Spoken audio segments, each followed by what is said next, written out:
đầu gặp gỡ, dù cho đời còn nhớ tình tha thiết đỡ say.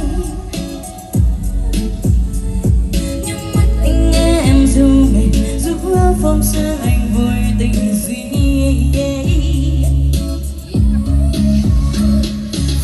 Anh cho rằng tình ta như ánh trăng rằm, chưa đâu biết dòng đời yêu cơn sóng phũ phàng. Chưa lỡ đôi chiều vội đợi chờ cho nhau mãi thầm nhớ, cho đêm nay em thuyền đã xa bờ. Phút đắm đuối anh cho rằng tình ta như ánh trăng rằm, chưa đâu biết dòng đời yêu cơn sóng phũ phàng. Chưa vội đợi chờ, chưa đôi chưa vội đợi chờ.